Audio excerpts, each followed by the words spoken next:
old school told me one time, you only get one true friend in life. You're lucky to get two and to watch out for the third one. Hold on, repeat that again slow for me. He said you only get one true friend in life. Mm. You're lucky to get two and watch out for the third one.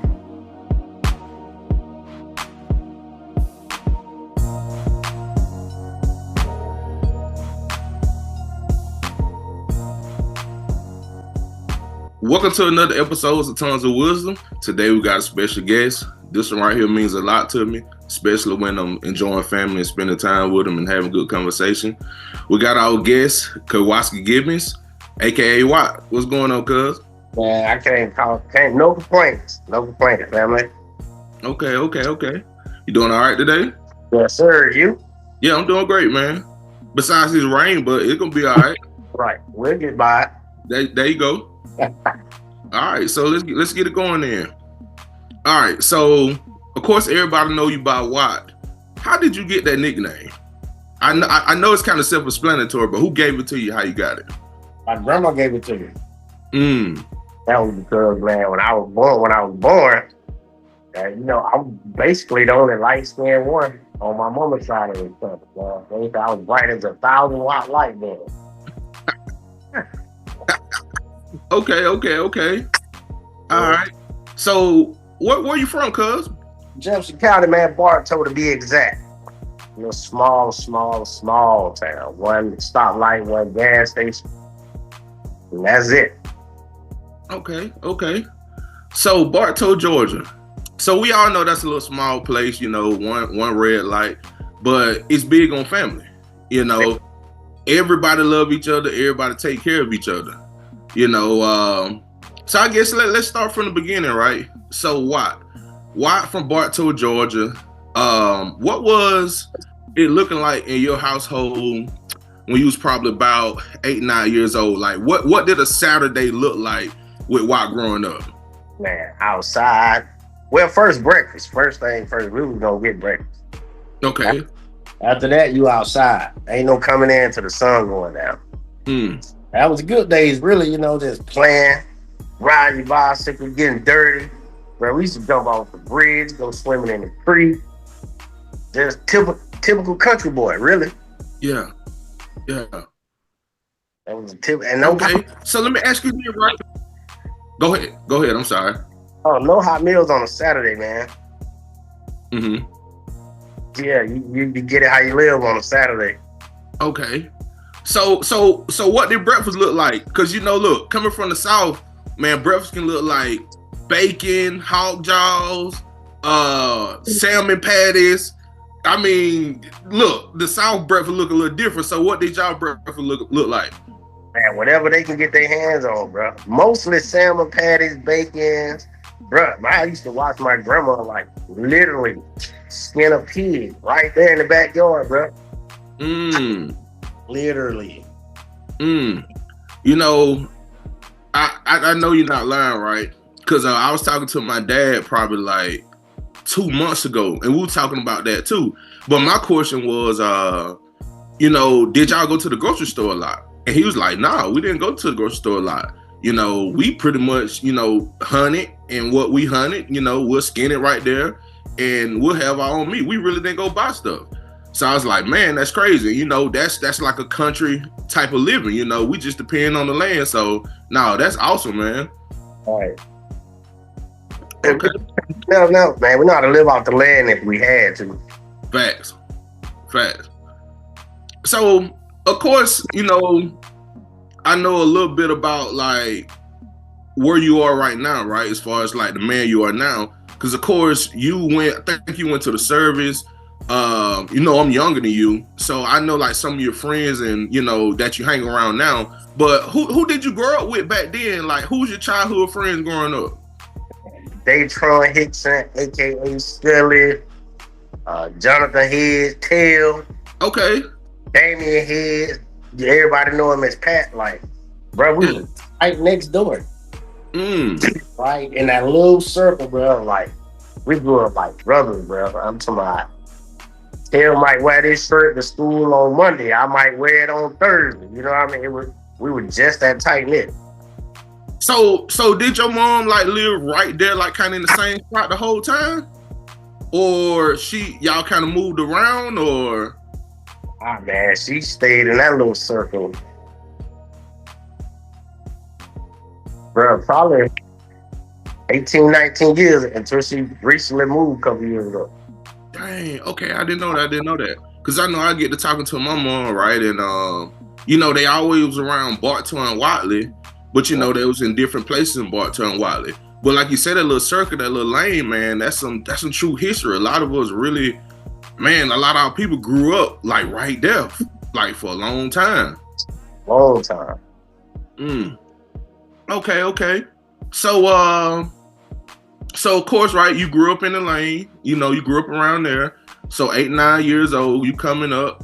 I guess let's fast forward a little bit. I know you went to the service, right? Yeah. Okay, how old was you when you went to the service? Yeah, I was 18, fresh out of high school. Oh, fresh out of high school. Well, no, 19. I worked for 1 year and I was like, nah, this ain't gonna cut it. What was you working at for that year? Bro, it's a place in Waynesboro. It's called American Doors, where they make doors. Mm-hmm. Bro, I worked there like a year, bro, and I was like, man, like, this just... Nah, I already knew in my mind, like, I got a jet. Yeah. This ain't gonna cut it. Yeah. Now, I know what you mean, man. It's like, you kind of know what you gonna tolerate, what you ain't gonna tolerate. Right. And, you want something a little better for yourself. So, I think that was one of the best moves you could have ever made. So, well, I'm gonna ask you this: was it all your decision on like going to the service, or like did you have? Because I know a lot of times, like growing up in your era, like your dad or your mom, like, look here, you gotta get from around here now. Like right. you, yeah. That wasn't the case though, bro. It was my wife. I was dating my wife then, and it was her dad. He did close to 30 years. I didn't know that. Yeah, he was like, man, look, he's like, this where you want to be, then that's cool, but that's your life. But, you do this right here, you can do this, you can do this. It just don't open up so many doors. And I took his advice, bro. Best decision I ever made in my life. Wow. I did not know that. So what branch did he serve in?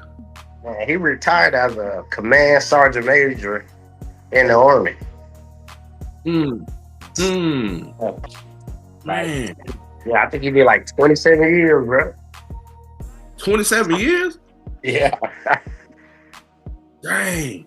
So did he have like a lot of advice for you? Like when you was in the service, I know it probably like in your first 2 years or something like that, it probably new to you. Then you like, man, I need to call somebody to see what's going on, man. Like, did he give you a lot of advice? Man, till this day, he still do, man. I'll talk to he before I make any decision or major decision. I always call him first. Well, he always tell me like that because he was like, you the son I never had. I'm surprised. Really? Yeah. Like, we got a really good relationship. You can't beat that, man. You can't beat a good in-law relationship for real. You can't, bro. So, throughout high school, man, he just guided me all the way through. Yeah. So I know you and Brittany were high school sweethearts. So you said, okay, so you say he pretty much kind of helped you make your mind up on going into service, and he kind of been a guide in your life. And I know you and Brittany kind of like high school sweethearts. So like, when did y'all officially like get together? High school, like 99, I think. What grade you think that was? Ninth. I was in the 10th. She was in the 9th. I met her because, man, I was a class clown, really, basically. First day of school, and I'm looking at her. I was like, who is this girl? I've never seen her here before. And she was a freshman, but I was in the 10th grade. I was like, hey, what's your name? Blah, blah, blah, blah. I was like, let me see your schedule. I looked at her schedule. I was like, man, you're in the 9th grade. You're in the wrong class. Just blurted out in front of everybody. Just embarrassed her, bro. Yeah. Just being a clown. Man, we just started going from there. Man, that's dope. It's and all. Yeah.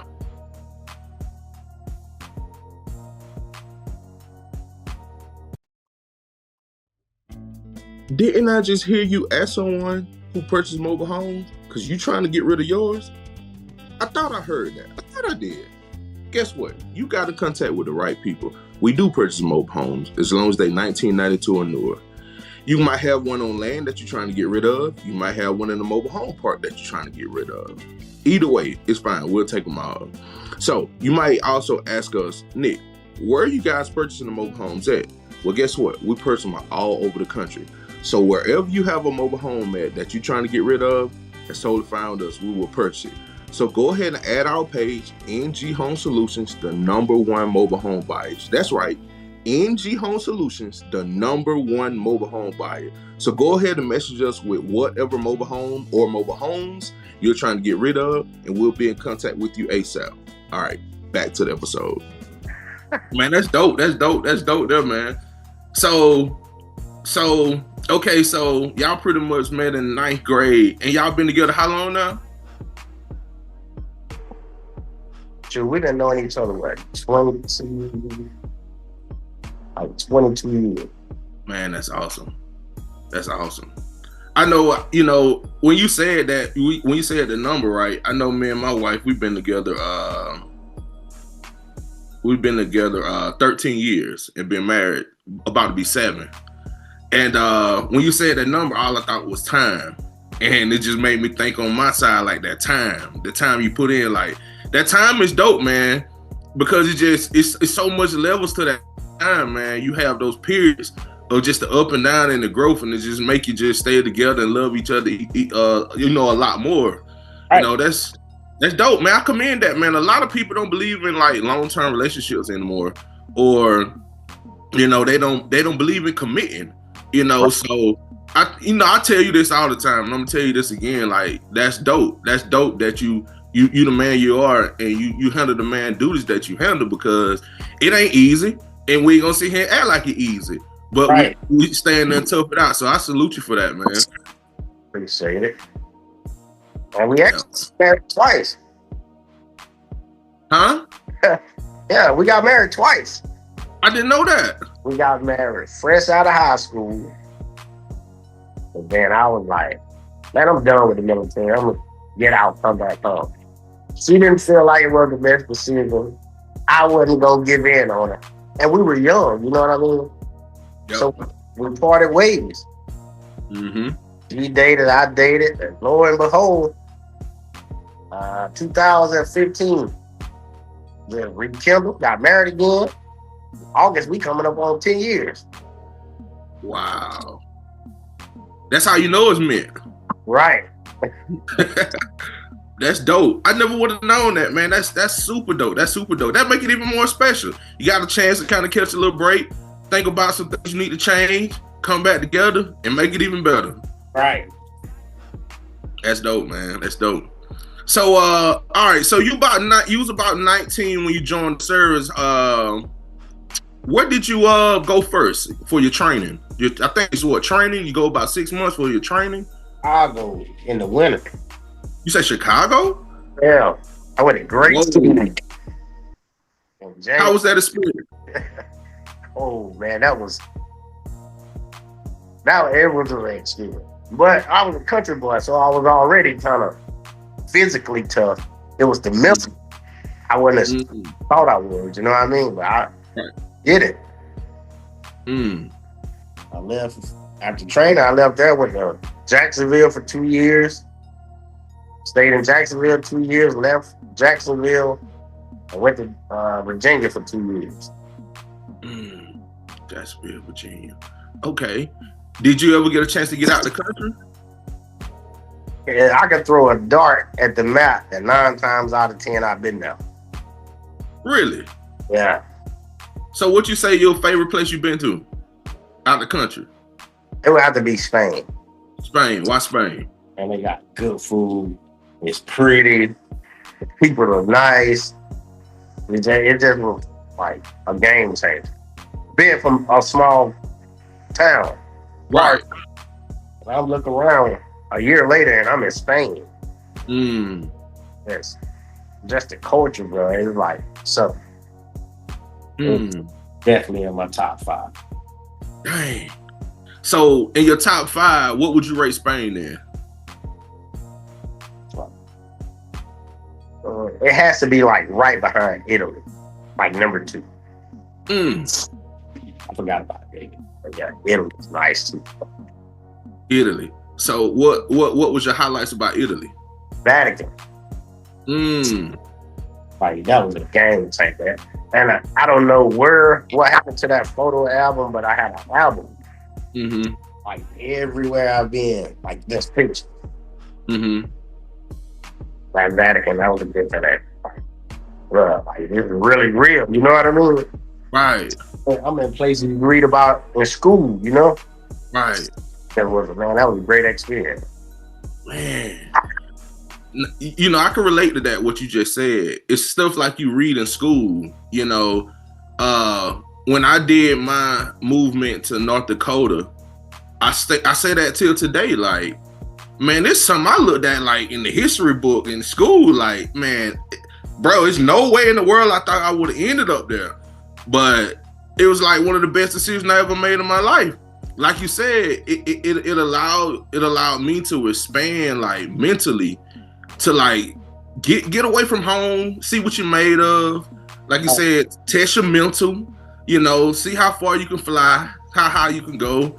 And it was the best thing, man. I tell people that all the time, man. Like, when you get a chance, like, leave that nest, like, get away, like, cause that's the only way you're gonna see what you're made of. Right. You absolutely, I 100% agree with you on that one. Yeah, man. So no, I definitely can flow with you on that. You know, the history book thing. Okay, sounds good. So you said Italy. So Italy probably what your number 2? That's probably number 1. That one slipped my mind. So I really started thinking like, man, where I been? What did I really enjoy? Like, gotcha. Like Italy, you're stupid, bro. Yeah.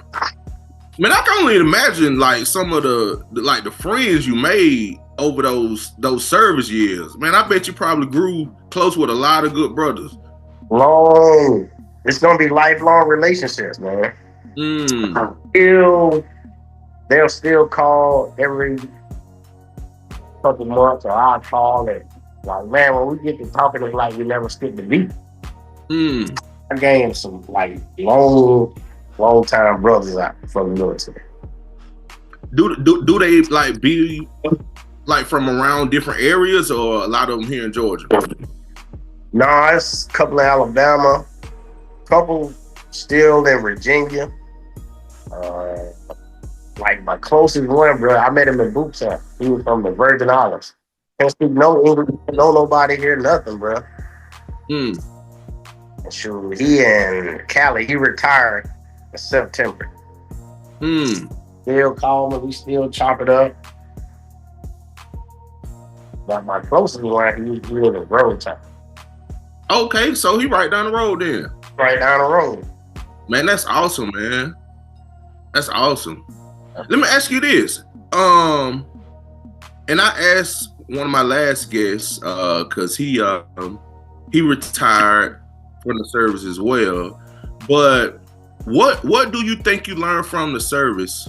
Like, what's the most valuable thing you learned from the service? Just that whole experience. What's one of the most valuable things that you learned? Because of course, a person like me haven't served, right? So I don't have the experience of what you can bring back home to not your regular civilian life. So what's a valuable thing that you learned that you live in your everyday life now that makes you different from a natural civilian?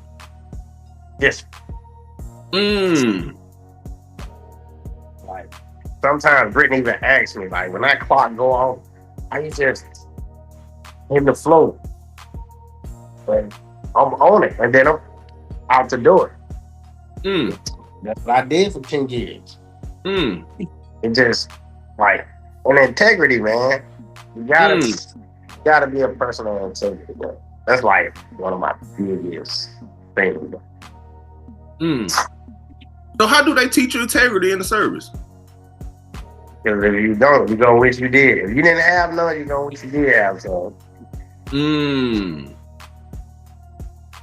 It ain't so much as teaching it to you, it's more stealing it. Gotcha. Right. Gotcha. Like I said, discipline. They take you through testing yourself, giving you physical punishment. You might have to run, exercise or whatever, maximize. Well, okay. But I'm pretty disciplined when it comes to a lot of stuff now. Okay. That's what's up.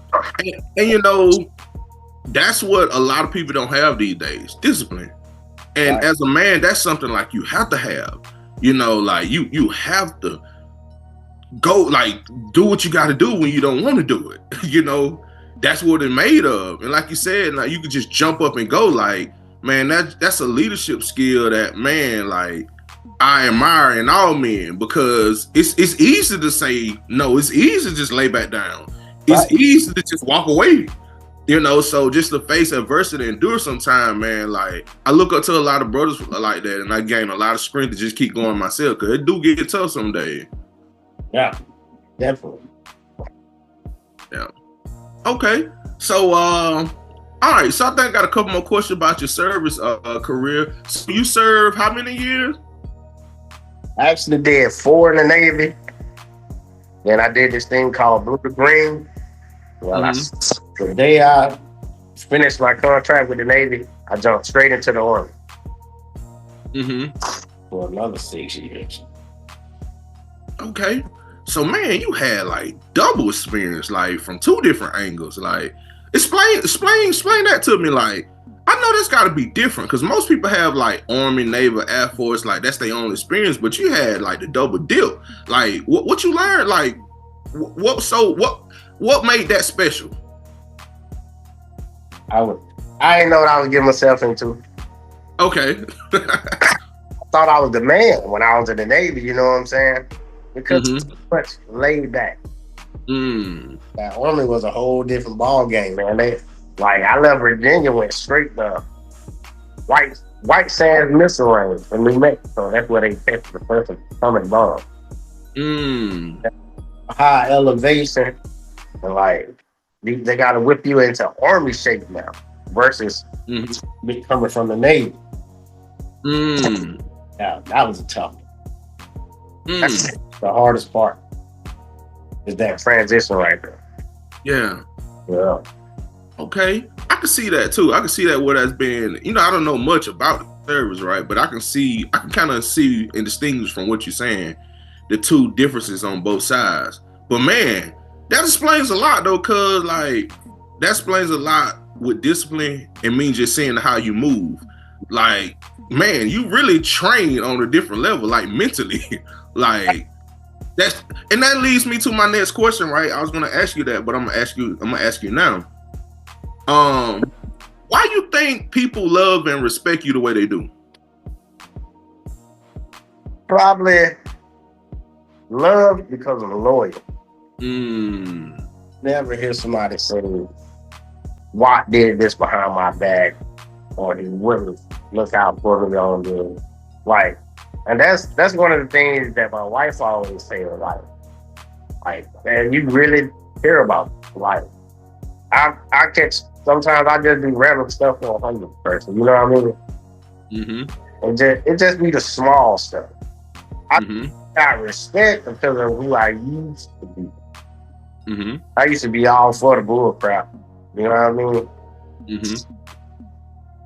Okay, so loyal. Let's stay there for a second, because you're very loyal. I seen that you're very loyal, stand-up guy, and I applaud you for that. Who do you think instilled that into you? Because I know, and the reason I'm asking, right? I know a lot of times it can be in you, like it can be in you and not on you, or it could come down the line from like some parents, that type of deal. And I guess I'm thinking of myself with that too, because I know my parents are very loyal. I'm a very loyal person, and I think that's how we click on a lot of stuff too, like loyal, solidness. We get that energy from each other. So What did you get loyalty from? Like, was that something you think for the most part, like you might seen it from mom, dad, or somebody you raised around, or you finally discovered one day, like, no, this just really in me? I really think it was just in me, but like all the old schools, like the old school cats from Bartow that my dad used to roll with. And they used to tell stories like, man, your daddy was like, man, that was my best friend. He'll look out, he'll do this, da da da da. And they all still call me like nephew, but I'm like, dang, boy, this dude rolling with my dad 30, 40 years ago, bro.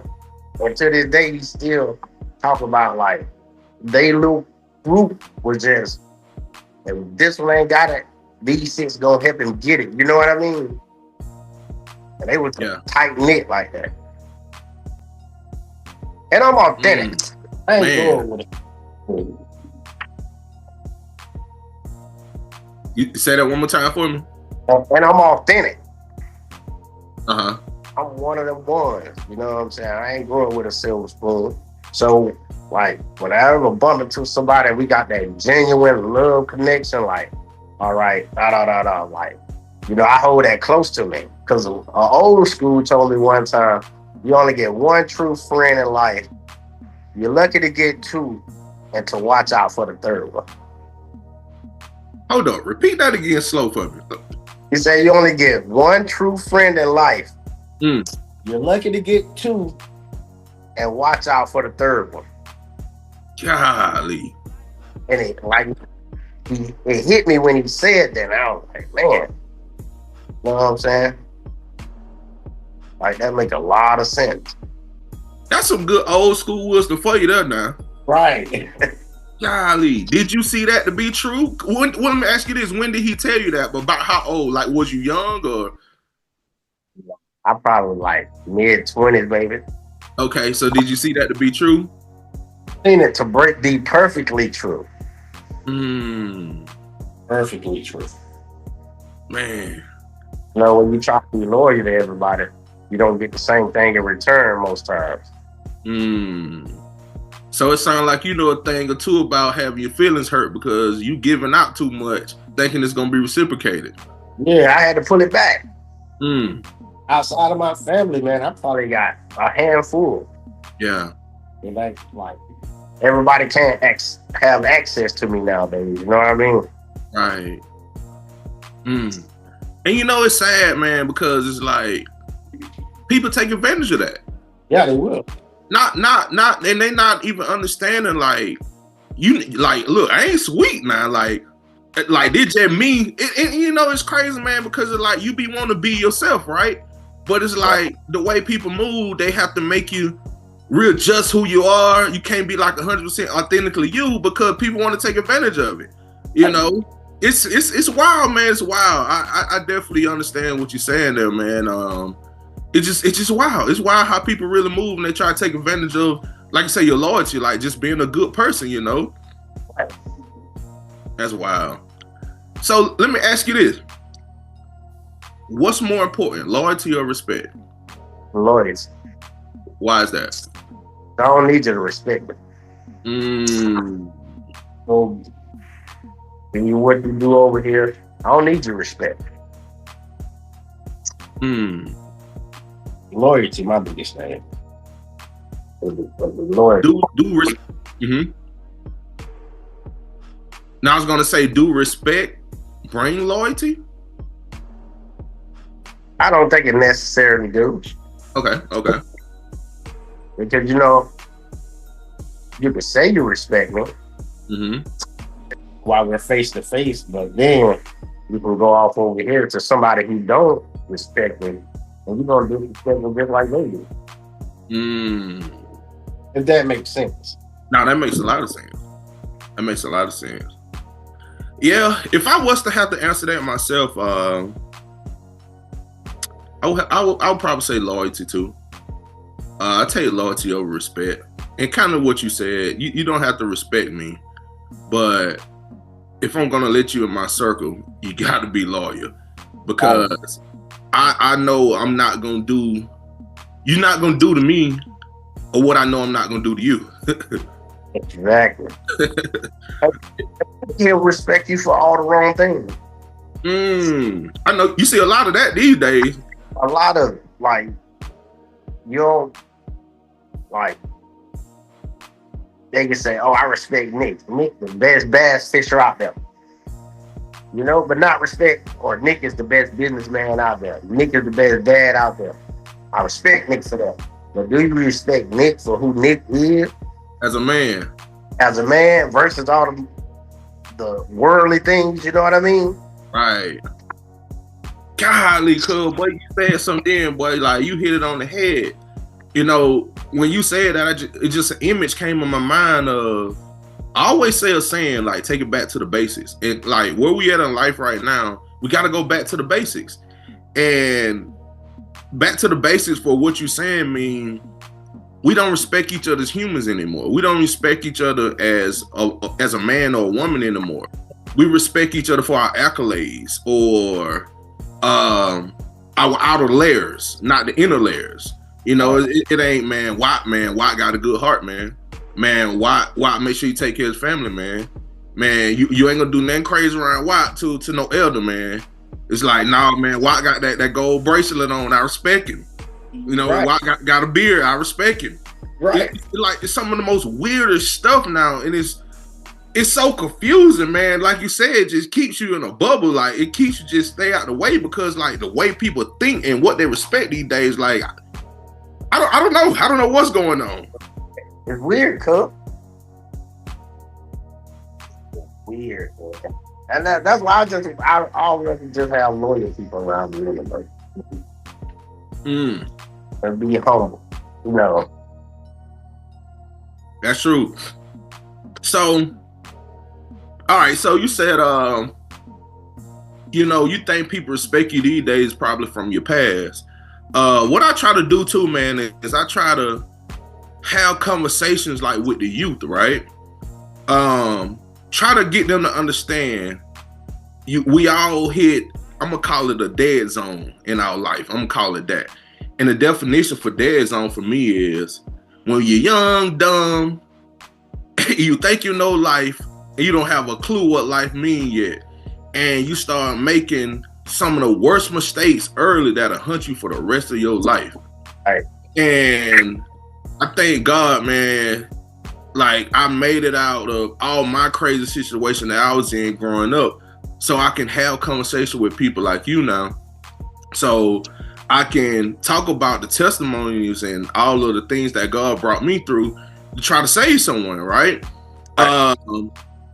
So that was a big part of the reason why I made this podcast, because I realized, like, at the pace these YNs is producing, like, we can't keep up, like, cause it used to be a time where you can go to the barbershop and you might can catch about 15 of them in there, 20 of them in there, and you might can give them a rundown, but right. They producing so fast, it's like, boy, you might gotta build this podcast and push it out to, you know, hundreds of thousands of people, millions of people, to catch up with the pace of them producing the wrong decisions out there. Right. So with that being said, man, you know, like you said, you had a little wild past growing up or whatnot. What could you tell any young man that's probably from the age, because they are the early D-days, so I'm gonna say probably like 10 to when they get out of high school, so 10 to about 18. I guess break down a couple of stories, if you don't mind, of, you know, anything that will support the highlight of you giving them the solution of don't do this because I did that for you. Right. Because a lot of people look up to you and they really respect you. Right. The best thing they can do now, man, is just listen to your parents. Whatever you're trying to do or think you're going to do and get away with it, we've done it 10 times over. You name it. Everything under the sun, I done did it. It just didn't catch up to me until I was 30. I consider myself an old fool. I went to prison at 30 years old. 30 years old, you name it. Wow. And I was in the military, still coming home, still running, doing the same foolishness. From 18 to 29. They caught up with me at 29. That's why I went to prison. Because I always had a little freedom. I moved freely. You know, your mama work night shift. Don't leave this house. Soon as she leaves, bro, I'm out of here. You know, just trying to be cool. And I like I have a 16-year-old now. I tell him, I said, bro, like it's not cool to be a follower. You got to be a leader. Follower, it's gonna lead you somewhere you don't want to be. And freaking, like you said, at the rate these YNs going on, bro, I don't know how we gonna keep up with it. And you know, I was telling this to somebody the other day. I said, man, you know who's winning right now, bro? Everybody we used to bully or pick at in high school, bro. It's like right now, bro, like really winning.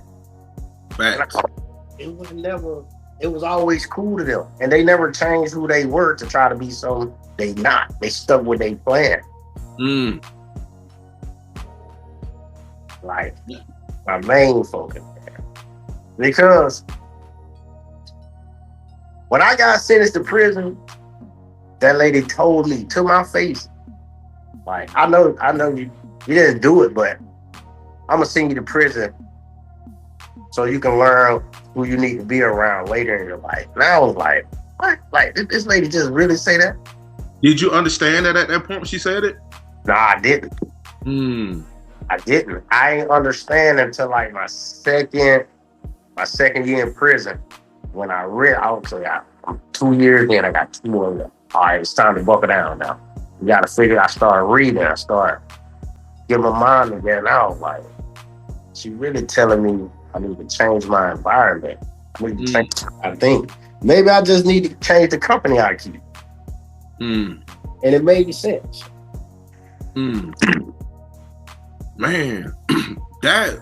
That's, you know, advice, wisdom like that, like you said, man, you normally don't catch it right then. And a lot of it be because you ain't trying to hear that right now, man. You trying to send me up the road and give me good advice at the same time, man. I ain't trying to hear that. But like you said, though, like, once you just sit it on down and all the thoughts start reflecting, and then, like you said, time passed by, and you got all this time to think now, you like, dang, I could have made a different decision. But if I would have been around this certain environment, but this would have been a little different. Like, dang, boy, I should have listened to what my mama was trying to say, what my granny was trying to say. Like, then it all started making sense, man. Like, golly, that's crazy. So, like, I would say probably, if you don't mind, explain like some of the things you probably seen or some of the feelings you probably felt in that situation to try to help like somebody, some young guy, some young woman that looks up to you and respect you, right? Explain to them, like, because all of them haven't been down that road yet, right? But they in some type of activities now that's going to lead them down the road.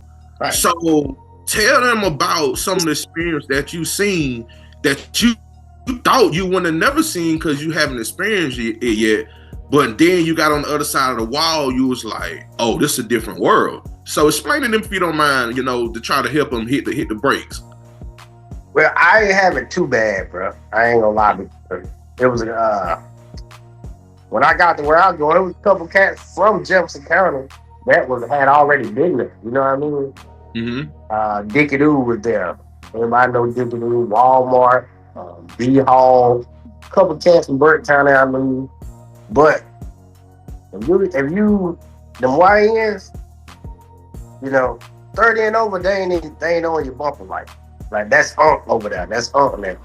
But 18 to 25, man, you know, you got this kid coming out 19 years old. He got 80 years. What you're expecting to do? First thing you do, he got him a knife. Man, I don't seen cat get raped. He gets stabbed over a 33-cent ramen noodle soup. riot, gang wars. Man, I've seen it all. It ain't. To me, it ain't no place for nobody.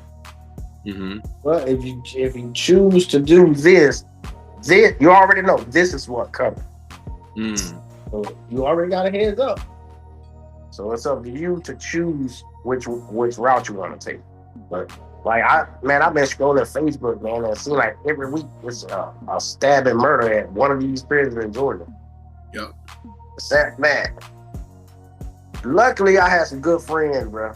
Well, like older ones. And telling me the whole time, like, hey, nephew, like, you don't need to be doing that, man. You need to get some money, boy. You wilding too hard, da. That'll bump into my mom and be like, hey, son, watch this. You know what I mean? Send me that. Food, horrible. I don't think that's fit for a dog. Delivered to this mold everything. It just, man, if I can keep one from going, I'll be sorry. You know what I mean? And everybody don't, man, you go through some traumatic experiences and everybody don't bounce back from that. A lot of times, you don't come home the same way you went. That's when that revolving door keep hitting. You keep going back. A lot of people just can't adapt to it. But, you know, I was mentally and physically, I ain't gonna say I was built for it, but I had my mind made up. This not gonna break me. Facts. Maybe I needed this little break. You know what I mean? Before I end up doing something stupid that will put me here forever or put me in the grave. Man. So, like you said, that revolving door, man, I see so many of our fellow brothers and sisters, like, they go in, and like you said, it get institutionalized, you know, and they come back out, and they try their best to use what they have around them to turn it around, but like you said, man, just a lot of times it'll be a lot of trauma in your family, you know, a lot of us don't get along with our family, or a lot of us we weren't born with a silver spoon. So you get back out pretty much the same way you went in, and you just got to take the cost you dealt. But this time you might have a label on your back, so it's a little bit harder. You know, so man, I feel for my people for real when it comes to that. I feel for everybody when it comes to that. So with that being said, though, like how did you stop the revolving door from hitting you and knocking you back in? Basically, I only had Cam at the time. Like that was 4 years. I just lost. I just really did. I just took myself out of his life for a whole 4 years. For what? And like I just knew it from day one. Like, bro, ain't no way I can come back. So I had him like year 2. I think Brittany just happened to stop by my mama's house one day or so. She didn't even know I was gone. You know what I'm saying? She just started writing and going outside. We 2 ain't gonna fly. Now, the first 2 years I probably laid in that bunk every night. So man, I gotta be the dumbest person in the world. I had everything going. And I just pissed it away. I just gave it away. So I was like, man, I can't do this. And I knew, like, all right, I know I'm paroling out to my grandma's house. But I know I can't stay in Jefferson County. You gotta go. Gotta go. And I can't play these games to where,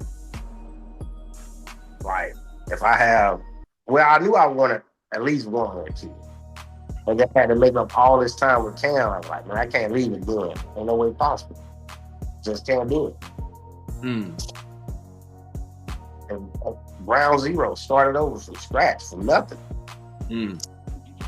Military career gone. Luckily, I was a stellar soldier. They didn't just dishonorable discharge. They honorably discharged. Man. You know, sitting here listening to you, cuz, and, you know, just sitting here thinking back, just on everything I know and everything, right? Man, God done been with you. Big time. For real. Like, it seems like, and it's like this, right? But and it all depends on how you look at it. A lot of people look at sit downs as something bad, or they look at it like they're being punished. But a lot of times, like your sit downs, or I say really almost every time, your sit downs is a repositioning. It's to get your attention. It's to stop you from going down the road you was going on, because God want to get you back online, so that way you won't crash out, because you really be about to drive off that bridge for real. So, like, I'm sitting here listening to your story, man. Like I said, the things I know about you, like, man, you blessed. Like, that sit down, like, you made it home. That was a blessing enough. Like, I sit here and watch some cats, I hear some stories, or I read up on some stuff, man. A lot of them cats don't make it out. Right. Like, for real. So just to be sitting here looking at you, like, that's a blessing in itself. That means you learned your lesson, Right. So, man, that's awesome, man. So, all right, cool. So you came out, and you pretty much back home, and like you said, you had to kind of change the way you were doing things, and so when you came out, you pretty much kind of find you a job or whatnot. Man, my grandma, she was like, that sit down, it wasn't a lesson, it was a blessing. It made me open my eyes, open my mind. Like, there's so much more out of it. So I know the first thing my grandma gonna say when I get back, go fill out an application at Wayne got them. I was like, ain't nothing wrong with it. And still, he ever worked there, no problem. But I knew that was what I wanted to do. Right. So my father-in-law, man, he actually got me a job in Augusta, bro, driving a van for one of a guy he knew. We used to talk. So I was actually on parole, taking inmates from the transitional center in Augusta to work all over. Like, how that worked, for one, you know what I mean? Right. Dude, bro, like, man, he just talked so crazy, you know what I mean? And I was like, man, before it get to that, man, I'm talking about no respect, just disrespect. I was like, look, man, before it get to where I can see it going, man, your van is on Washington Road by 520, man. Come pick it up. I'm still on the van. I quit right there, bro. Good, say I'm out of here. I left the van right there outside with all the dudes on there. Good deal on the phone. Man, that dude, because he was a horrible person, bro. And then father-in-law about it, he was like, he didn't question me or nothing. He was like, no, I ain't even gonna question you. I believe you. Look, you gotta do what you gotta do. I was just sitting on my grandma's porch one Sunday. I don't know if you know Jerry, cuz you know Jerry Jenkins. Yeah. Jerry happened to be passing through Bartow on his way back to Atlanta. He said he always stopped and talked to my grandma. He was like, man, cuz, when you got out? I was like, man, I've been out about 2 weeks. Like, he was like, you got a job? I was like, no. He was like, I got you. And I'm thinking like, boy, everybody done told me they got me. You know what I mean? Right. He was like, no, cuz I got you. Dude gonna call you tomorrow. And I was like, all right, cuz, blah, blah, blah. He busts off, bro. Now, next day, I'm looking at the phones. 6, 7, 8 number. And I said, like, hello? This Kelwoski? I was like, man, this dude was calling me Kelwoski. And I was like, yeah, speaking. He was like, this Billy Spears. I still remember the white dude's name, bro. Yeah. He was like, you need a job? Jared told me you need a job. I said, yes, sir, I do need a job. He said, can you be here tomorrow morning at 7 o'clock? I said, I want to be honest with you and up front. You know, I just got out of prison. I'm on parole. You know what he told me? What's that? I ain't asked you that. Can you be here tomorrow at 7? I can. And my mama had gave me a little, I think it was like a 2004 Ford Taurus, great. No AC, nothing, man. I loaded that joke up. But that was July. July 2015. And then, but Brittany had already been telling me just come in and do that and the third. And I was like, nah, because I ain't that type of dude. I ain't coming unless I got something to offer. Facts. You know what I mean? And lo and behold, she got pregnant. Like, we didn't even know it. You know what I'm saying? And then the day I got that job, she got fired. Bro, like, till this day, bro, ain't no doubt in my mind that God really just had our back from day one. So, all right. So let me. All right. So, all right, man. I think I'm putting something together right here. Man, I think I'm seeing something.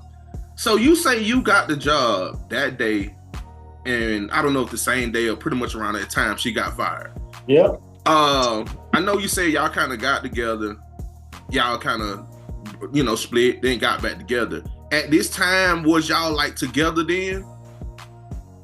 Yep. Okay. So, all right. So you got the job, and she lost her job. Did y'all move in together then or not? Now, she already had a spot. Gotcha. So did you move in with her then or not? Moved in with her. Gotcha. Okay. All right. So, man, so let me ask you this then. Do you think, well, right? Was this a transition then? Like when that happened, when you got the job, she lost hers. So now you really got obligated. You really in now as a family man. Like, was that the transition that turned it around then? Or like, cause let me try to explain it. I know you probably caught what I'm trying to say. So you 2 weeks out, just got the job. She lost hers. Now you moved in. You taking care of the house. You taking care of everything. Now you're turning your life back around. Was that where you turned your life around and now things start to go back uphill again? I'm talking about it start happening fast. Fireman had one unit. But she got fired. Okay, the day she got fired, found out she was pregnant, and it was her birthday. Wow. That's crazy, man. That's crazy, man. And then, like, that's when I really, like, you gotta, it's on you. There ain't no getting forward in life. Man, we just, that's my biggest advocate, like, you know what I'm saying? That's my support. Even when I think I can't do it, she's like, nah, dude, you got it. Every day. It's that she gave me an extra push to do something. That's dope, man. And that's why I kind of felt where you going at with. I kind of caught what I seen what God was doing. Like, okay, I'm finna pivot you back in. And now, and the reason I caught that, right? Because now, like I said, I'm 7 years into my marriage. And when I first got married, I didn't understand what marriage was. Like, I didn't understand, like, what a real committed relationship was. I mean, like, committed, right? But, well, let me take the committed part out. Because really, marriage, that's a whole nother level. So when I first got married, I didn't understand that. It was like, of course, you're in the honeymoon stage. And I remember we went to counseling and everything, right? And that's when I started learning about the honeymoon stage and strongholds and all these different things. And I was just saying that to say, like, now 7 years in, I understand if it wasn't for my family, if it wasn't for my wife and kids, boy, I don't know what I'd be doing right now. Like, I'll be a wild boy right now. Right. And I understand, like, how, man, my wife and kids saved me. Well, I used to hear people say that, like, but now I truly understand it now, like 7 years neck deep. Like, no, my family saved me. They keep me grounded. Right. They, like, God first, then your family, right? And then them two keep you grounded to where it's like you locked in. Like, yeah, it keeps you, man, that wife keeps you away from the wrong environments. It just keeps you, man, solid, So, man, I know exactly what you're saying. All right, cool. So you say she was pregnant. So I'm guessing that was with Emu. Yeah. Okay. Gotcha. Okay, so, man, So she pregnant with him. Things started to get a lot better.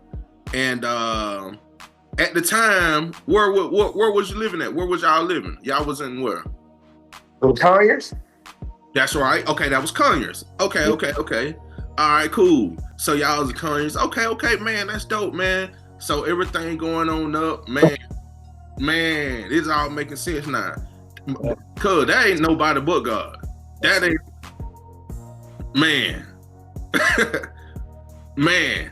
And just like to see where you're at now, man, is like, and you just keep going up. You just keep going up. That's it, man. Like, it's all God, because you start removing certain people. Man, like, you move back, man, you got close to, we knew each other. But shoot, when I was out there being a fool, you was too. Yep. But you took off. You went to Montana. They were like, man, Nick going to Montana. Nick out in the oil field. I was like, Nick, what? I was like, all right, cuz know what he doing. He know what he doing. You know what I mean? Yep. So when you migrated back this way, you know what I'm saying? We chop it up, we hang out, we eat good, you know, birthday parties, whatever. Yep.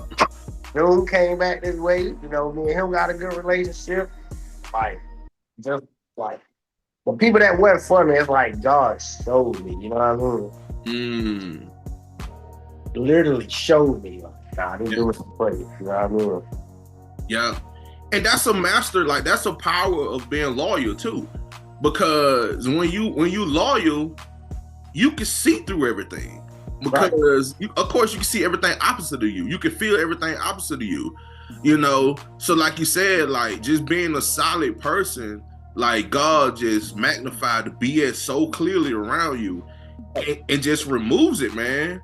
And like just to piggyback on what you said, right? That why I was just so astounded right now, because you see, I'm just linking the pieces together. It's all making sense. Because like you said, like when we were both down there, like we were both doing our thing, but you were a little older than me. So we wasn't like, well, it wasn't even age. It wasn't even age. Cause hell, I was around everybody. All my cats around me were way older than me.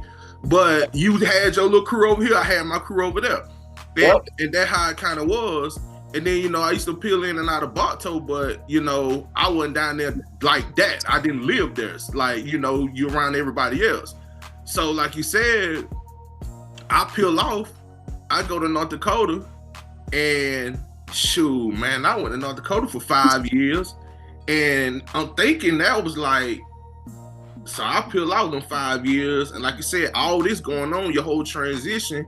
And then, like you said, I moved back. Like you and Conyers and everything, and like you said, we all look around each other and we all get to link it. Oh man, it just made so much sense. It made so much sense. Like man, that's dope. That's so dope, man. That's dope. So the communication, like some of the conversations me and you have, everybody ain't ready to have those conversations. But you're not ready to have that kind of conversation like what me and you have. Right. To me, like, you ain't really for me because we ain't on the same level. Right. You gotta understand it, man. That's all. Yeah. Yeah. And it's, and you know, like you said, man, is levels to it, you know. And one thing that I understand too, like we got, man, it's kind of like we got the same experiences now I think about it. Of course, we came from the same tree, you know, and I'm sitting here thinking about it. You was in the service, you went off.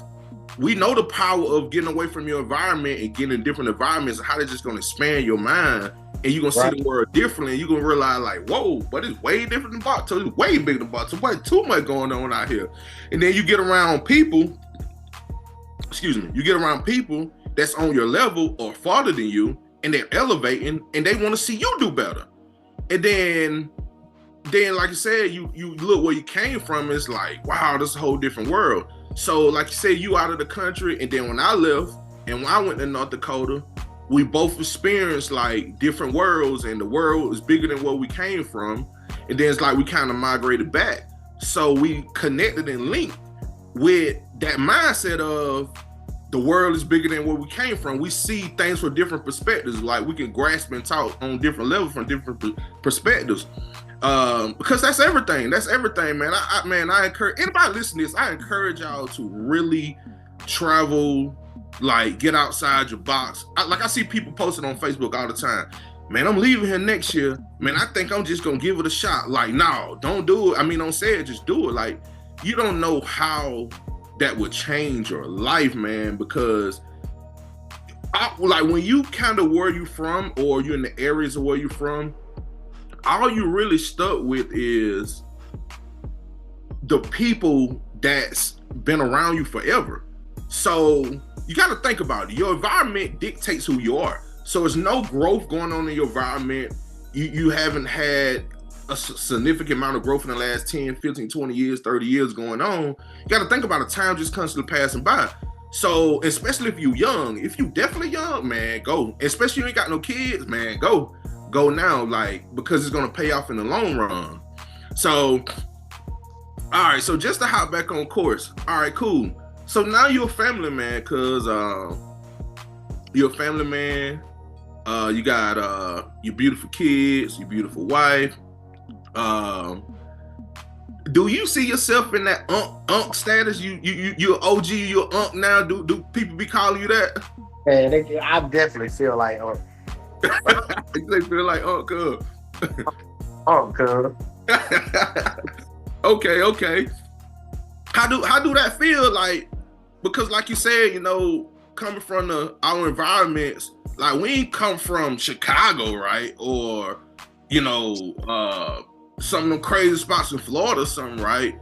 But we did come from some trials and tribulations, and, you know, we did rub our head against the cement a little bit. So with that being said, a lot of them cats didn't make it to C25. A lot of cats didn't make it to C30 or 40, like.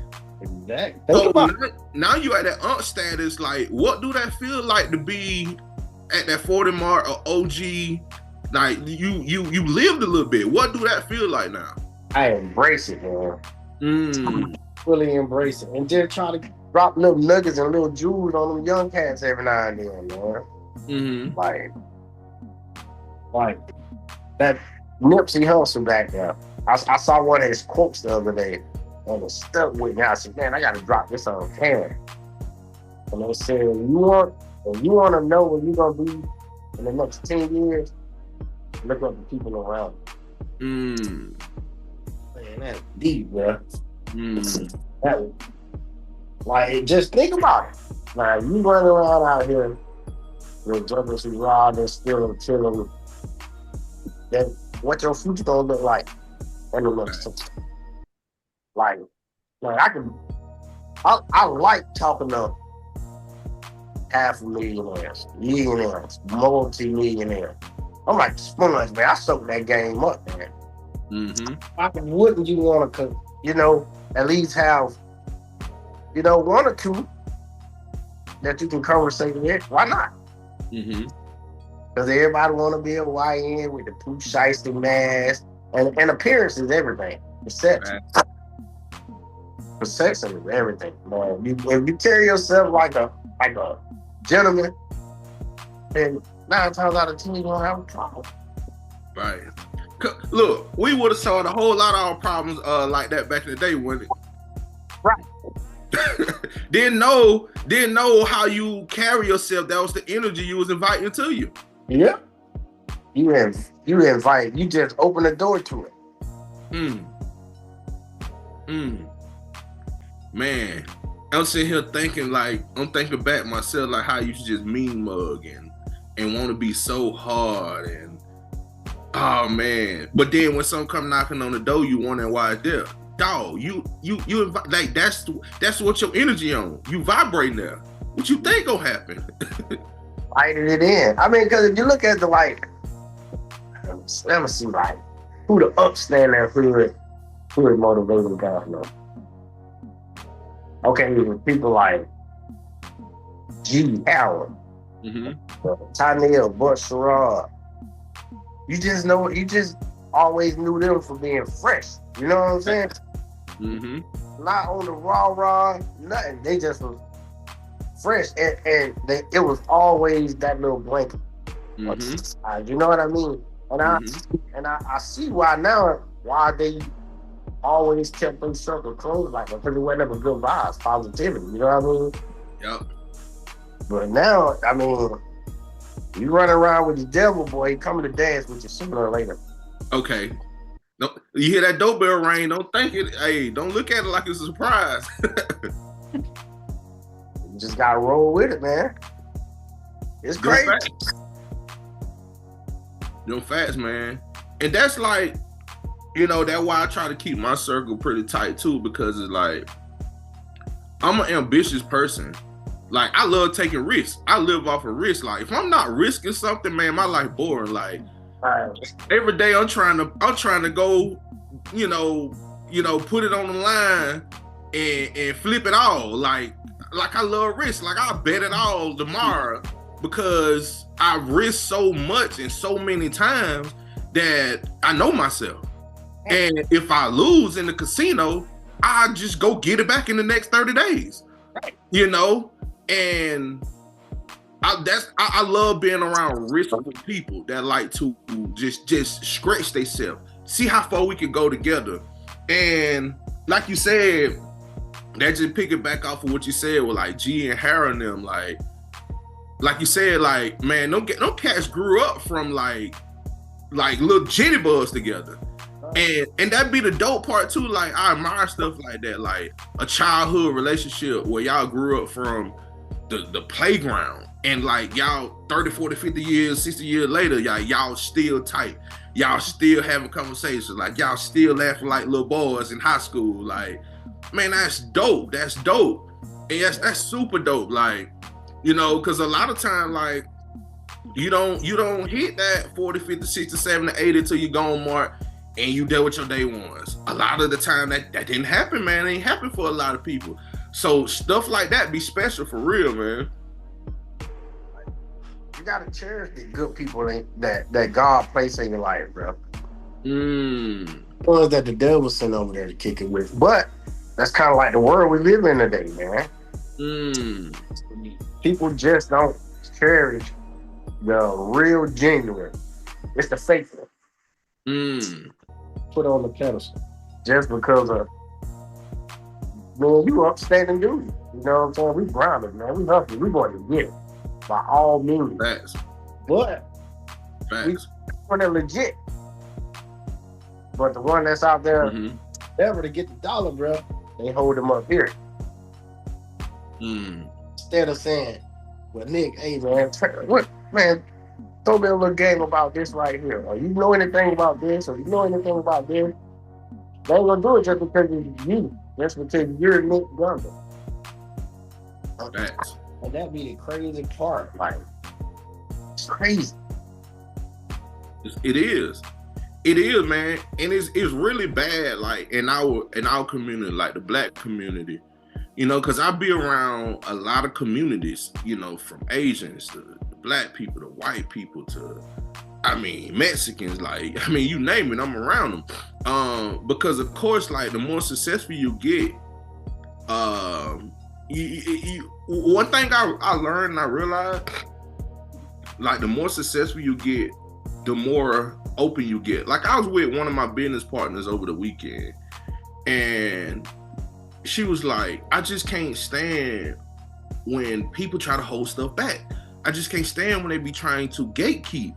Like, I just can't stand that. And I'm sitting here listening to her like, okay, I like the way you think. Because of course, we get to know each other, right? And she don't even know I'm the same way. Like, I'm not no gatekeeper because I'm a confident man. Anything you have, I could get it tomorrow. Like, no problem. All I got to do is just work a little bit for it. Like, abracadabra, boom.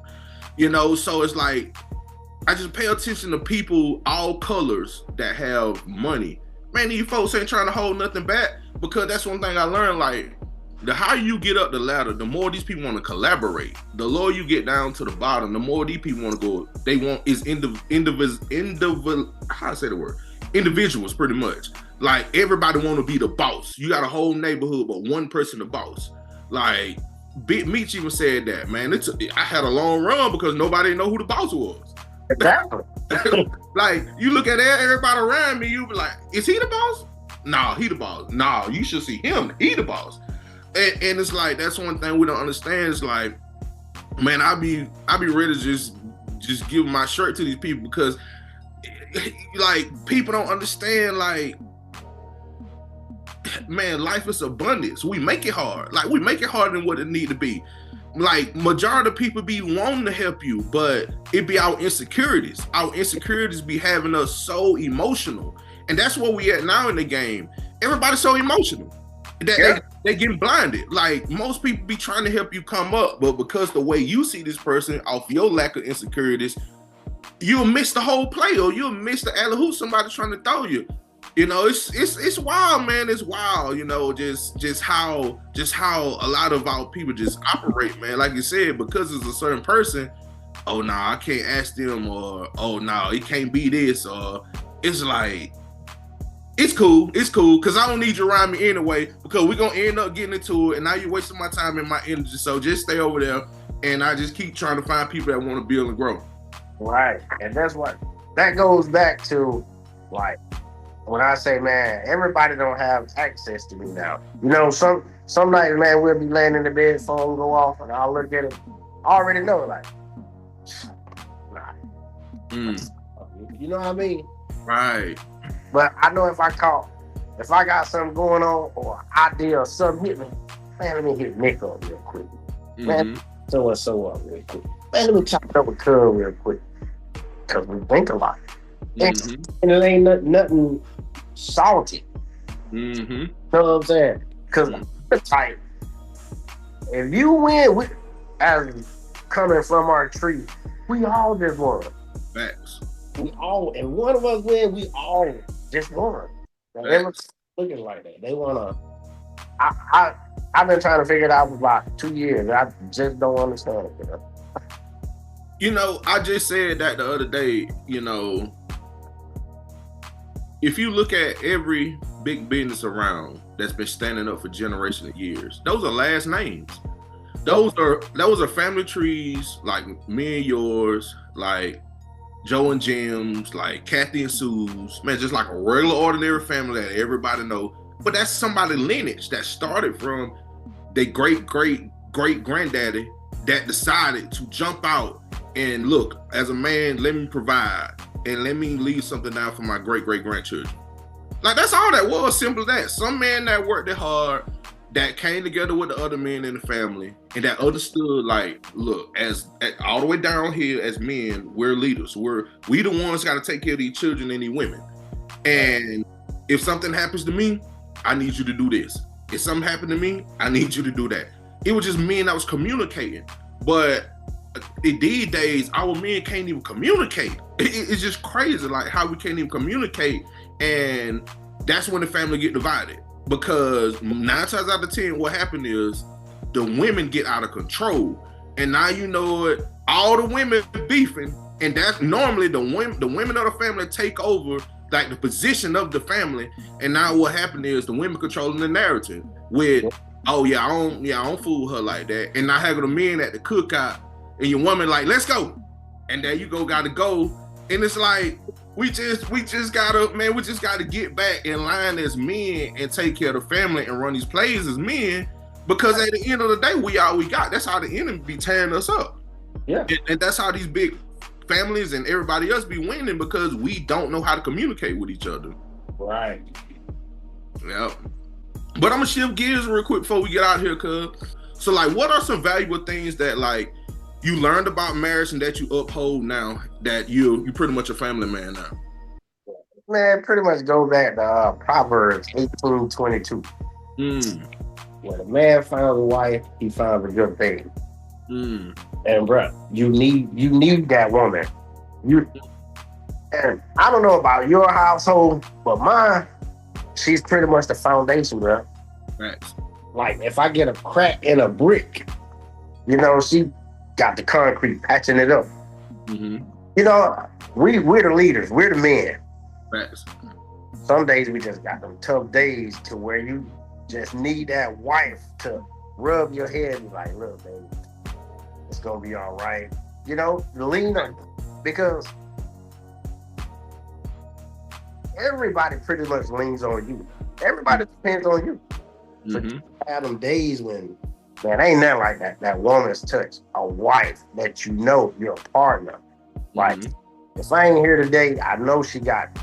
You know what I mean? And yes, the conversations. So raising your kids in the same home, because there's a lot of broken homes nowadays. So true. A lot of broken, especially in the black community. You know what I'm saying? And you and KT got twin boys. Yeah. Raising them. Just think. Like, it's probably, and that's one thing I'm proud about with myself, that I finally found a wife. You know what I'm saying? Just round zero and just build with. Like, God made this one strictly for me. Like, because y'all twins. People say y'all been together so long, y'all started to look like sister and brother. I was like, no, we ain't sister and brother, but that one, he made that one for me. You know what I mean? Man, no matter what I go through, bro, if I can't go and look to nobody else, I know, like, that's it. That's it. Like, baby, no, I got it. And everybody, she's constantly saying that. But every time she said whatever's going on, it's like, man, God, since we got back together and made this bond, man, he's been watching over us every step. Like, every step. And I just think of my little wife. She get mean every now and then, a little feisty. But that's my rock, though. Facts. Man, that's awesome, man. Like you said, man, that woman, that foundation of that home, you know, she the one makes that house a home. You know, you got to leave and go get the bread and come back, but she stays there, like you said, keep them cracks filled in.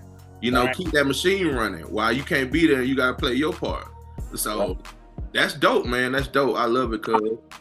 Well, I guess we'll go ahead and get out of here, cuz, man, this was dope. This history. It's really history, man. Man, we're gonna look back on this one day and we're gonna be tripping out about this. Like, man, we had a dope conversation that Sunday, for real. And I'm just happy. I'm happy to be here with you. I'm glad you sat down and, you know, had the conversation. This is all purpose work, man. This is all purpose work. I just, you know, God came to me, so today's Sunday, so this is probably like last Wednesday. I woke up. And as soon as I woke up, boom, he put it in my face. And I had kind of been lagging on tons of wisdom. I was like putting it together piece by piece, but I had like a little hang up that I couldn't get over. And I'm gonna just say this real quick. I had a little hang up that I couldn't get over. And it's like I woke up one day, probably like a month ago. I was asleep, but I was woke. Right. I know you probably felt that before. Like, you sleep, but you woke. And he was just talking to me. He was like, bruh, you make it harder than what it need to be. Like, you tripping. Like, It ain't but 1, 2, 3, 4 steps. And I'm like, dang, I ain't even really look at it like that. I was kind of letting little things like cloud my judgment of moving forward. And I remember waking up that day and I had forgot like the dream I had, and KT said something to me, and then boom, she brought it back, the dream or what I was dreaming about. And then I seen the clear day what the conversation was about. And I immediately like got my notepad, just start writing it down, like start pretty much creating a solution to the problem. And it's crazy, man. God sent the solution to me through creating another business. And the guy hooked me up with his guy, and boom, the problem got solved. I'm like, that's crazy. I was like, look, it's time to go forward. So I'm so glad to be here with you, cuz like, man, this is history, man. And we're gonna do a part 2, man, if you up to it.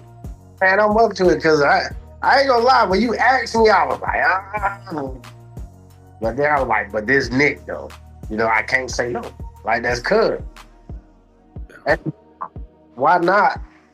Because we have a lot of great conversations when we do talk. You busy, I'm busy, everybody be busy. But when we talk, you can be calling about something else, bro, but we always end up having a deep, really good conversation. So why not?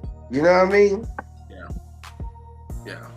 Well, I appreciate that, cuz. Any final words for the people? Stay blessed. That's all I can tell you, man. Good energy. And just like if you look right behind Nick, hustle with execution. That's all it takes. Hustle and execution. I like that too, Cuz, by the way. Appreciate that, Cuz. All right, guys. Well, we're going to go ahead and get out of here. This has been another episode of Tons of Wisdom. We'll see you on the next one.